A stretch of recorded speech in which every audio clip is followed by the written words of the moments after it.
Hello guys, আসসালামু আলাইকুম। আজকে সারাদিন আমি কি করলাম তোমাদের সাথে শেয়ার করতেছি। আজকে আমি মুরগির মাংস রান্না করছিলাম, দেশি মুরগি। আমি সব সময় মুরগির মাংসটা খুব সুন্দর করে সব কিছু মাখায়ে এবং ব্লেন্ডার করে পেঁয়াজ কাঁচামরিচটা পরে আমি রান্না করি। এবং আজকে একটু টক একটা জিনিস রান্না করছিলাম, এই যে আলু। এটা কিন্তু টক, আমি তেঁতুল দিয়ে রান্না করছি। এই যে মাছ, তেঁতুল, আলু, তারপরে তোমার কচুরমুখী, এগুলো সিদ্ধ করে সুন্দর করে বেছে পরে এই যে রান্না করছি। অনেক স্বাদ, অনেক মজা। একদিন তোমাদেরকে রেসিপি আমি অবশ্যই দেখাবো, পুরোটাই আজকে আর দেখাইলাম না। এই যে তারপর মুরগির মাংস, লাল শাক রান্না করছি, আর ওই যে টক রান্না করছিলাম। তা গরুর মাংসটা দেশি, আমরা সবসময় দেশি মুরগির মাংসই খাই, ব্রয়লার খাই না।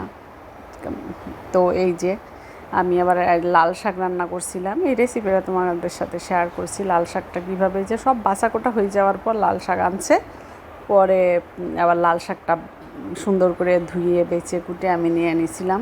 এই যে, কারণ আমাদের বাসায় প্রতিদিনই শাক খায়। এটা তোমরা যে আমার ভিডিওটা দেখো অবশ্যই দেখতে পাবা যে আমি প্রতিদিনই শাক রান্না করি, কিন্তু মাঝে মাঝে শেয়ার করি, মাঝে মাঝে করি না, এই আর কি পার্থক্যটা।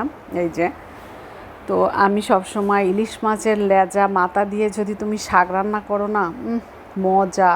তুমি একদিন রান্না করে তোমরা দেখো যে মাথা মোতা দিয়ে শাক রান্না করা কিন্তু অনেক মজা লাগে, মাছ না দিয়ে। দেখো তুমি কালারটা দেখে তুমি বুঝতে পারবা। তারপর মিষ্টি কুমড়ো রান্না করছিলাম ওই মাছ দিয়ে, ইলিশ মাছ দিয়ে। এই যে, তারপরে এই যে দেখো, আমি হলো ঠিক 2টা বাজে, তখন আমরিনের হুজুর আসছে, ওনার জন্য চা বানাইছিলাম। আমি জানি না কার কার সন্ধ্যাবেলা তোমরা রুটি খাও, কারা কারা আর কি।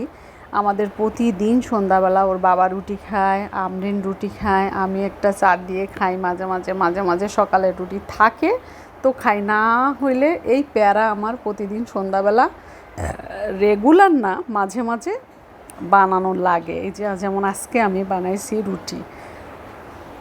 তো রুটি বানাইতেছিলাম, রুটি বানাই এই যে বেশ কয়টা বানাইছি, 8টা 9টা বানাইছিলাম। যে থাকলে আবার কেউ খাইলো, যে ভাত খাইতে চায় না, তো রাত্রে কেউই ভাত খায় না, তো আমি এই জন্য রুটি বানাইছিলাম। পরে রুটি বানানোর পরে এই যে আমার একটা পার্সেল আসছিল, তা তোমাদের সাথে এটাও শেয়ার করলাম। দেখো এই পার্সেলটা আনছি, নিচে গিয়ে আমি ওটার ভিডিও করি নাই, ঠিক আছে। তা আমি এই যে পার্সেলটা আনছি, আমরিন এটা ওপেনিং করতেছে। তো দেখো মানে কোনো কিছু শান্তি নাই, যে ঘরের মধ্যে ছোটো পিচ্চি থাকে যদি সব হে করবো, মানে হে পারদর্শী, এ সব কিছু বোঝে, আমরা কিছুই জানি না, সব এই করব। দাও, আমার কাছে রুটি বানাইতে গেলেও শান্তি নাই, যে দাও দাও দাও দাও আমি রুটি সেকি। পুডিং বানাইতে গেলেই শান্তি নাই, দাও দাও আমি পুডিং বানাই। সব কিছু সে করবে। ওই যে করতেছে, দেখো তোমরা, এই যে ওপেনিং করতেছে, সে আমি করব বলে, হ্যাঁ, যে হুজুর কাজ পড়তেছিল, সেই হুজুর কাজ পড়ার থুয়ে এসে পড়ছে। পরে আমি বললাম আচ্ছা ঠিক আছে, ওকে ওয়েট, আর তুমি থামো, তুমি পরে করো, এটা আগে পড়ে আসো। পরে এসে হুজুরকে নিয়ে বসে গল্প করে, আর এইগুলা করতেছে, শয়তানি করে যারে বলে। হুজুরও সুন্দর মতো ওর গল্প শুনতেছে, হুজুরটাও মাশাল্লাহ দিলে ভালোই, ওর সমস্ত কথা, দুইজনে আবার গল্পও করে, দেখি মাঝে মাঝে পড়ে গল্প করে। খোদা হাফেজ, টাটা, বাই বাই। আজকে এই পর্যন্ত, সবাই সুস্থ থেকে ভালো থাকো।